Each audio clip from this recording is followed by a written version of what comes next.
दोस्तों, हमारी इस पृथ्वी पर अलग अलग प्रकार के जीव जंतु उपस्थित हैं। दोस्तों, हमारी इस धरती पर आज के डेट में अगर देखा जाए तो वैज्ञानिकों ने जो अनुमान लगाया हुआ है, उस अनुमान के हिसाब से इस पूरी पृथ्वी पर लगभग 17 से 18 लाख जीव जंतु उपस्थित हैं।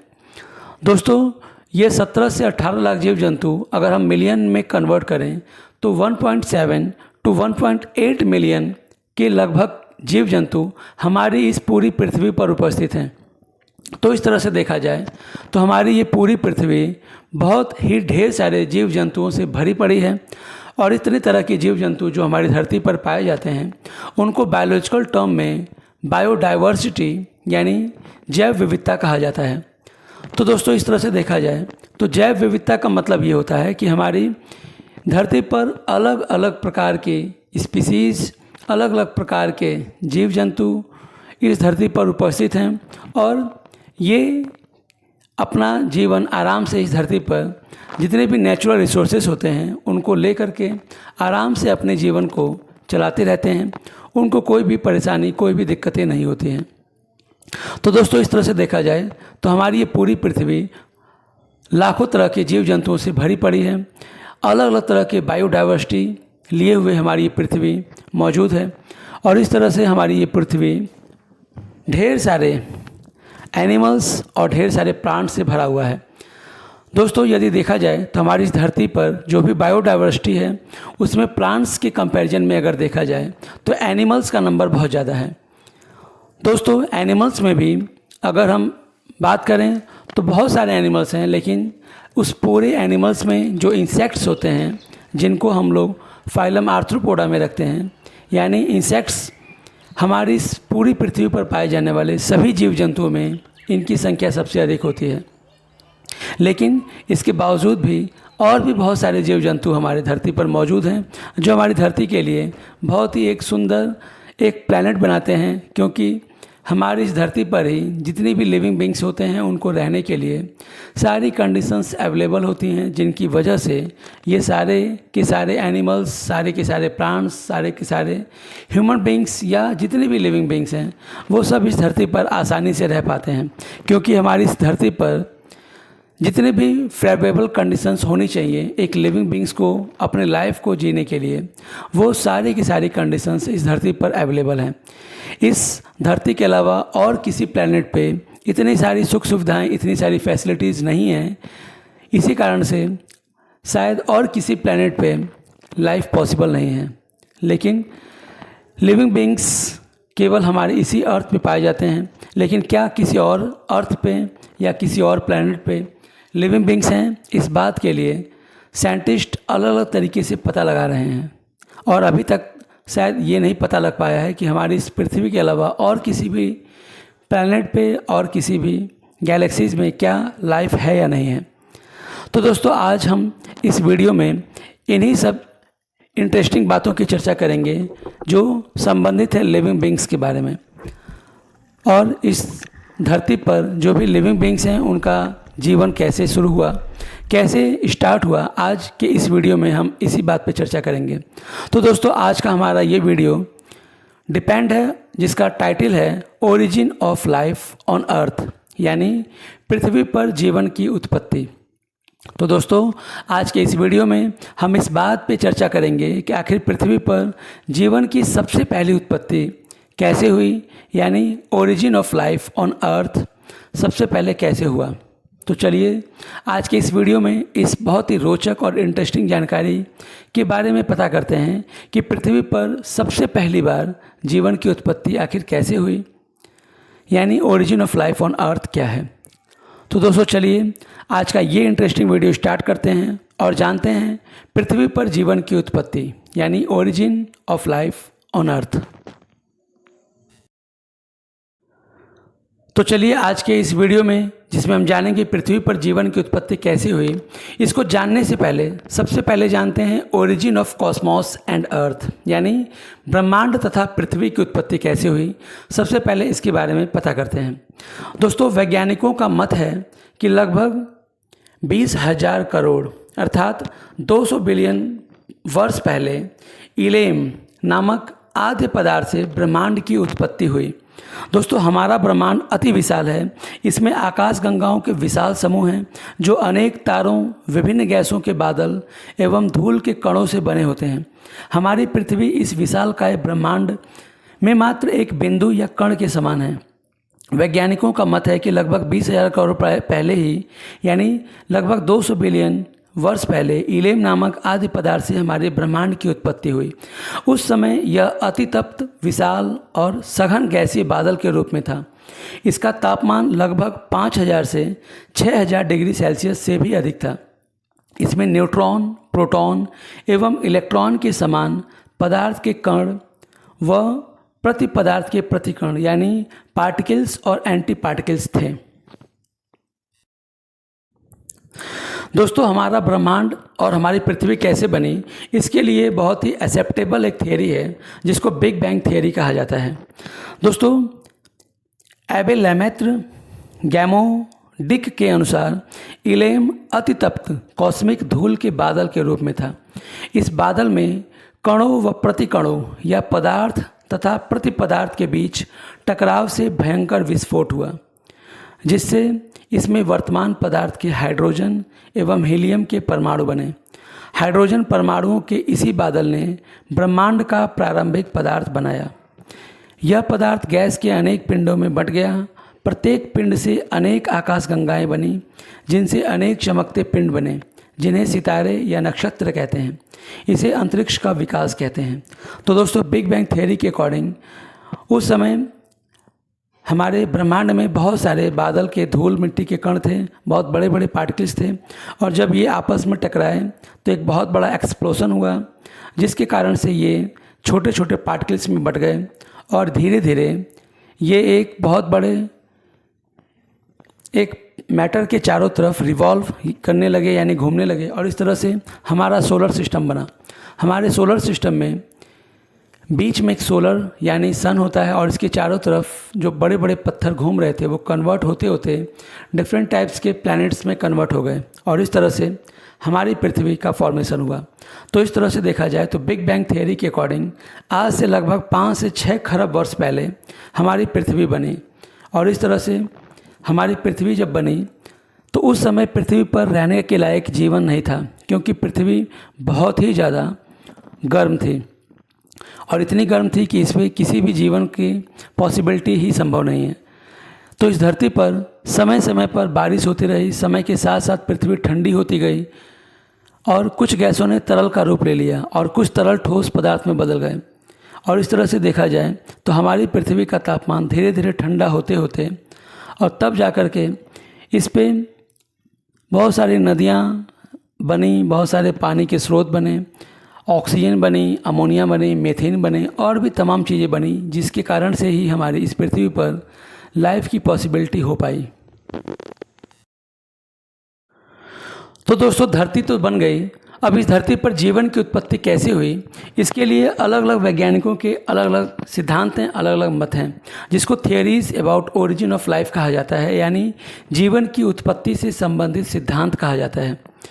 दोस्तों, जो प्रमुख सिद्धांत हैं उनके नाम कुछ इस प्रकार हैं, जैसे विशिष्ट सृष्टिवाद, जिसको स्पेशल क्रिएशन कहते हैं, यंत्रवाद, मैकेनिस्टिक थियरी, स्वतः जननवाद, स्पॉन्टेनियस जनरेशन, जीव जननवाद, बायोजेनेसिस, ब्रह्मांडवाद, कॉस्मोजोइक थियरी, और इस तरह से जो सबसे एक्सेप्टेबल थियरी है वो है जैव रासायनिकवाद या आधुनिक सिद्धांत, जिसको बायोकेमिकल ओरिजिन और मॉडर्न कॉन्सेप्ट कहा जाता है।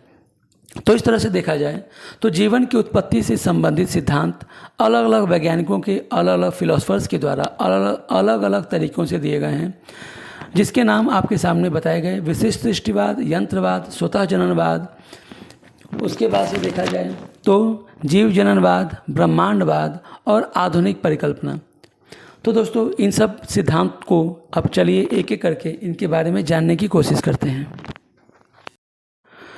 तो चलिए जानते हैं जीवन की उत्पत्ति से संबंधित विशिष्ट सृष्टिवाद क्या कहता है, यानी स्पेशल क्रिएशन। दोस्तों, ये सिद्धांत पूरी तरह से धार्मिक मान्यताओं पर आधारित है। इसमें अलग अलग धर्म के लोगों के हिसाब से अलग अलग तरीक़ों से इस सृष्टि का निर्माण हुआ है। अगर हिंदू धर्म के हिसाब से देखा जाए तो ब्रह्मा जी ने इस पूरी पृथ्वी का निर्माण किया है, और इस तरह से देखा जाए तो ब्रह्मा जी ने पूरी पृथ्वी को बना करके इसमें सभी जीव जंतुओं की उत्पत्ति की। और मनुष्यों की जब बारी आई तो उन्होंने श्रद्धा और मनु, दो नर और मादा यानी मेल और फीमेल्स को भेजा, और जिसके कारण से आज इस पूरी दुनिया में मनुष्य की संख्या है। और इस तरह से देखा जाए तो हिंदू धर्म के हिसाब से ब्रह्मा जी ने इस सृष्टि का निर्माण किया है। लेकिन यदि इस्लाम धर्म के हिसाब से देखा जाए तो अल्लाह ने इस पूरी सृष्टि को बनाया है, और उन्होंने आदम और हवा दो लोगों को भेज करके इस पूरी पृथ्वी पर मनुष्यों की आबादी को बढ़ाया। इसी तरह से यदि हम बाइबल के हिसाब से अगर देखें, यानी अगर हम ईसाई धर्म के हिसाब से समझें, तो ये देखा गया है कि उन लोगों को ये मान्यता है उन लोगों की कि इस पूरी पृथ्वी को गॉड ने बनाया है, और एडम और ईव दो मेल और फीमेल्स को भेज करके उन्होंने इस पूरी धरती पर मनुष्यों की आबादी को बढ़ाया। तो इस तरह से ये विशिष्ट सृष्टिवाद वाला सिद्धांत पूरी तरह से धार्मिक मान्यताओं पर ही आधारित है। इसी तरह से आता है दूसरा सिद्धांत जिसको यंत्रवाद या मैकेनिस्टिक थियरी कहते हैं। दोस्तों, कुवियर के अनुसार पृथ्वी पर समय समय पर प्रलय की भयानक क्रिया होती है, जिसमें कहीं पर्वत समुद्र में धंस जाते हैं तो कहीं पर्वत समुद्र से बाहर आ जाते हैं। इन परिवर्तनों से पृथ्वी के सारे जीव नष्ट हो जाते हैं, और प्रलय के बाद अकार्बनिक पदार्थों से अकस्मात ही नए जीव बन जाते हैं। हैकल ने इस सिद्धांत को यंत्रवाद यानी मैकेनिस्टिक थियरी का नाम दिया। हैकल का मत था कि विशेष परिस्थितियों में जैसे किसी पदार्थ के घोल में से उस पदार्थ के रवे बनकर अलग होने लगते हैं, उसी प्रकार किन्हीं विशेष वातावरणीय दशाओं से अजैव पदार्थ के घोल में अकस्मात आदि जीव रूपी रवे बने होंगे। इसी तरह से आता है एक तीसरा सिद्धांत जिसको स्वतः जननवाद या स्पॉन्टेनियस जनरेशन कहा जाता है। दोस्तों, 624 वर्ष ईसा पूर्व से लगभग 300 वर्ष पूर्व तक वैज्ञानिकों जैसे थेल्स, एनेक्सिमेंडर, एम्पिडोक्लीस, जीनोफेनिस, प्लेटो एवं अरस्तु का मत था कि जीवों का जन्म निर्जीव पदार्थों से अपने आप ही हो जाता है, जैसे तालाबों के कीचड़ से मछलियाँ, मेढक, सांप, कछुए, घड़ियाल आदि, तथा कूड़े करकट से, गोबर आदि से कीड़े मकोड़े पैदा हो जाते हैं। इसी तरह से मिस्र वासियों का विश्वास था कि सूर्य की किरणों से नील नदी की कीचड़ के गर्म होने पर उससे मेढक, सांप, चूहे और घड़ियाल तक बन जाते हैं। दोस्तों, इस तरह से देखा जाए तो स्वतः जननवाद का मतलब ये होता है कि इस धरती पर जीवों की उत्पत्ति पहले से उपस्थित जो भी निर्जीव चीज़ें थीं, उन निर्जीव चीज़ों से ही इस धरती पर जीवन की उत्पत्ति हो पाई है। दोस्तों, इस सिद्धांत को आगे बढ़ाते हुए वान हेलमोंट नामक वैज्ञानिक ने तो यहाँ तक दावा किया था कि यदि पसीने से भीगी हुई शर्ट और गेहूं के दानों को यदि हम किसी संदूक में या किसी अंधेरी जगह पर रख दें तो उससे 21 दिन में चूहे पैदा हो जाते हैं। दोस्तों, इस स्वतः जननवाद या अजीवात जीवोत्पत्ति को सिद्ध करने के लिए वान हेलमोंट ने ये लोगों के सामने इस विचार को रखा था कि यदि हम पसीने से भीगी हुई शर्ट और गेहूं के दानों को 21 दिनों तक रख दें तो इससे चूहे पैदा हो जाएंगे। तो दोस्तों, ये सिद्धांत पूरी तरह से निराधार सिद्ध हो गया, क्योंकि ऐसा संभव ही नहीं है कि यदि हम किसी निर्जीव चीज़ों से कोई सजीव चीज़ बनाना चाहें तो हम बना सकते हैं, ऐसा पॉसिबल ही नहीं है। लेकिन दोस्तों, उस समय के हिसाब से ये सिद्धांत फेमस था और लोग इसको मानते भी थे। अब आते हैं एक अगले सिद्धांत पे जिसका नाम है जीव जननवाद या बायोजेनेसिस। दोस्तों, 17वीं शताब्दी के बाद से विभिन्न वैज्ञानिकों ने जो इसके पहले का सिद्धांत था यानी अजीवात जीवोत्पत्ति, उसका खंडन किया। हार्वे ने जीव जननवाद प्रस्तुत किया। इसके अनुसार वर्तमान दशा में पृथ्वी पर निर्जीव पदार्थों से नए जीव नहीं बन सकते हैं। पहले से विद्यमान जीवों के अंडों, बीजों या बीजाणुओं से ही नए जीव बन सकते हैं। इस मत के समर्थन में वैज्ञानिकों ने बहुत सारे प्रयोग किए, जिसमें से फ्रांसिस्को रेड्डी का प्रयोग, लुइस पाश्चर का प्रयोग, लाज़ारो स्पलेंजेनी का प्रयोग बहुत ज़्यादा फेमस है। दोस्तों, जीवात जीवोत्पत्ति यानी बायोजेनेसिस को सिद्ध करने के लिए चलिए अब जानते हैं फ्रांसिस्को रेड्डी का प्रयोग। दोस्तों, इटली के वैज्ञानिक फ्रांसिस्को रेड्डी ने 1668 में यानी 1668 में एक प्रयोग किया जो स्वतः जननवाद को खंडित करता है। उन्होंने कुछ मछलियों को पानी में खूब उबाला ताकि उनमें उपस्थित सभी माइक्रो ऑर्गेनिजम्स मर जाएं। उबली हुई मछलियों को शीशे के 3 जार में रखा। एक जार को खुला छोड़ दिया गया, दूसरे जार का मुंह मलमल के कपड़े से तथा तीसरे जार का मुंह पार्चमेंट पेपर से बांध दिया गया।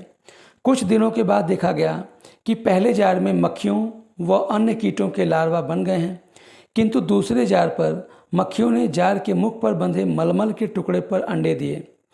तीसरे जार में मक्खियों का नामो निशान भी नहीं था। दोस्तों, ये जो चित्र में आपको पहला वाला फ्लास्क दिखाई दे रहा है, इसमें ये खुला हुआ था, तो इससे ये सिद्ध हुआ कि इसमें मक्खियाँ घुसी और मक्खियों ने उस पर अंडे दिए।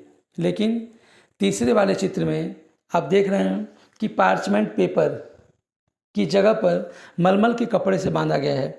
तो इस मलमल के कपड़े से सुगंध आने के कारण मक्खियाँ इस पर बैठीं और उस कपड़े के ऊपर ही अपने अंडों को दे दिया।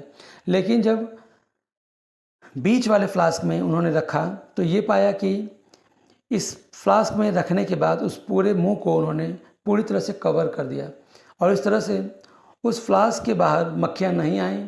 और इस तरह से मक्खियाँ जब नहीं आईं तो उन्होंने अपने अंडों को भी नहीं दिया। तो इस तरह से इस बीच वाले जार पे ना मक्खियों के लार्वा दिखाई दिए और ना ही मक्खियों के अंडे दिखाई दिए।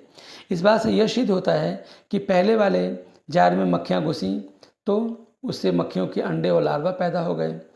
तीसरे वाले जार में जो चित्र में दिखाई दे रहा है कि इसमें कपड़े के ऊपर मक्खियों ने अंडे दिए, लेकिन बीच वाले जार में किसी भी मक्खी का लार्वा या अंडा नहीं मिला। तो इससे ये सिद्ध होता है कि जब जीव एंटर करेगा किसी भी चीज़ में या जीव रहेगा तो उसी जीव से एक नए जीव का फॉर्मेशन हो सकता है, लेकिन किसी नॉन लिविंग से लिविंग का फॉर्मेशन कभी नहीं हो सकता है। चलिए, इसी बायोजेनेसिस को प्रूफ करने के लिए लुई पास्चर का क्या प्रयोग है उसको जानते हैं, यानी लुई पास्चर्स एक्सपेरिमेंट। दोस्तों, फ्रांस के प्रसिद्ध वैज्ञानिक लुई पास्चर जो 1822 में पैदा हुए और जिनकी मृत्यु 1895 में हुई थी, इन्होंने एक फ्लास्क को शर्करा के घोल व ईस्ट के पाउडर से आधा भरा और फ्लास्क की गर्दन को गर्म करके एस के आकार यानी हंस के गर्दन के आकार में मोड़ दिया। इसीलिए इस एक्सपेरिमेंट को स्वान नेक फ्लास्क एक्सपेरिमेंट भी कहा जाता है। दोस्तों, इस प्रयोग में उन्होंने जो स्वान नेक फ्लास्क यानी हंस के गर्दन के आकार की जो फ्लास्क ली थी, उस फ्लास्क में उन्होंने घोल को खूब उबाला, जिससे फ्लास्क की सारी हवा एस नली में से होते हुए बाहर निकल गई। उन्होंने देखा कि बहुत दिनों तक भी इस फ्लास्क में रखा हुआ घोल न तो सड़ा और न ही उसमें किसी प्रकार के जीव बने। यद्यपि यह मुड़ी हुई नली के द्वारा वायु के सीधे संपर्क में था। इसका कारण यह है कि मुड़ी हुई नली द्वारा वायु तो फ्लास्क में प्रवेश कर जाते थे, परंतु वायु में उपस्थित बैक्टीरिया व अन्य सूक्ष्म जीव नली में ही फंस जाते थे। जब फ्लास्क की गर्दन को उन्होंने तोड़ दिया तो उसके तरल पदार्थ में बहुत से माइक्रो ऑर्गेनिजम्स उत्पन्न हो गए। इस प्रकार पास्चर ने यह सिद्ध कर दिया कि जीवाणु रहित मांस के शोरबे में किसी भी प्रकार के जीव की उत्पत्ति असंभव है। इससे भी यही सिद्ध होता है कि जीव की उत्पत्ति जीव से ही होती है। इसी को जीवात जननवाद या बायोजेनेसिस कहते हैं। तो दोस्तों, फ्रांसिस्को रेड्डी और लुई पास्चर के प्रयोग से यह सिद्ध होता है कि किसी भी निर्जीव से सजीव यानी नॉन लिविंग से लिविंग बींग्स का फॉर्मेशन कभी नहीं हो सकता है। जब भी कोई लिविंग बींग का फॉर्मेशन होता है यानी लिविंग बींग प्रोड्यूस होता है तो वो किसी न किसी लिविंग बींग्स के ही थ्रू होता है। तो इस तरह से इन दोनों प्रयोगों के द्वारा जो बायोजेनेसिस था वो पूरी तरह से निराधार बता करके और फिर एक नई थ्योरी दी गई जिसको बायोजेनेसिस कहा गया, यानी जब भी लिविंग बींग्स का फॉर्मेशन होगा वो किसी न किसी लिविंग बींग्स के ही थ्रू होगा। चलिए, बायोजेनेसिस के बाद अब आते हैं अगले सिद्धांत पे जिसका नाम है ब्रह्मांडवाद या कॉस्मोजोइक थ्योरी। दोस्तों, रिचर्ड, कैल्विन, आर्हीनियस आदि ग्रीक वैज्ञानिकों के अनुसार ब्रह्मांड या अंतरिक्ष से रेजिस्टेंट स्पोर्स के रूप में यानी प्रतिरोधी बीजाणुओं के रूप में तथा हेल्महोल्ट्ज के अनुसार उल्का पिंडों के साथ जीवन आदि पृथ्वी पर आया। सन 1973 में फ्रांसिस क्रिक एवं लेस्ली ऑर्गेल ने इस मत का समर्थन किया था। इसे पैनस्पर्मियावाद भी कहते हैं। अधिकांश वैज्ञानिक इस मत को नहीं मानते हैं क्योंकि अंतरिक्ष इतना ठंडा, शुष्क व इरेडिएटेड है कि इसमें से गुजरने वाले जीव जीवित ही नहीं रह सकते हैं। तो दोस्तों, इस तरह से ब्रह्मांडवाद के हिसाब से इस पृथ्वी पर जीवन की उत्पत्ति नहीं हुई। ये जीवन किसी और ब्रह्मांड से उल्कापिंडों के साथ इस धरती पर आया और फिर इस धरती पर आने के बाद ये धीरे धीरे प्रोग्रेस करने लगा। लेकिन बाद के साइंटिस्टों ने इस मत का विरोध किया और इस मत को पूरी तरह से रिजेक्ट कर दिया, क्योंकि दूसरे किसी भी ब्रह्मांड से, किसी दूसरे ग्रह से जीवन का इस धरती पर आना पॉसिबल ही नहीं है। दोस्तों, इन सभी सिद्धांतों को जानने के बाद अब आते हैं सबसे एक्सेप्टेबल सिद्धांत, जिसको जैव रासायनिकवाद या आधुनिक सिद्धांत कहा जाता है। दोस्तों, इसे बायोकेमिकल ओरिजिन और मॉडर्न कॉन्सेप्ट भी कहा जाता है। दोस्तों, ये पुराने जितने भी सिद्धांत दिए गए उन सभी सिद्धांतों को रिजेक्ट करने के बाद ये एक आधुनिक सिद्धांत यानी मॉडर्न कॉन्सेप्ट दिया गया। और आज की डेट में यही कॉन्सेप्ट इस बात को प्रूफ करता है कि आखिर इस धरती पर जीवन की उत्पत्ति सबसे पहली बार कैसे हो पाई। तो दोस्तों, ये सबसे एक्सेप्टेबल सिद्धांत है।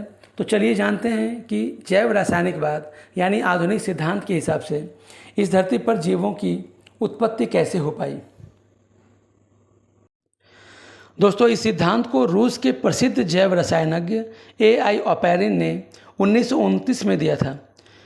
जीवन के उद्भव की जैव रासायनिक परिकल्पना भी इसे कहा जाता है, या इसे भौतिकवाद या प्रकृतिवाद भी कहा जाता है। तो दोस्तों, A.I. ओपेरिन ने इस मॉडर्न कॉन्सेप्ट को दिया था, जिसे आज हम आधुनिक कॉन्सेप्ट या जीवन के उद्भव की आधुनिक परिकल्पना या जीवन का जैव रासायनिक उद्भव कहा जाता है।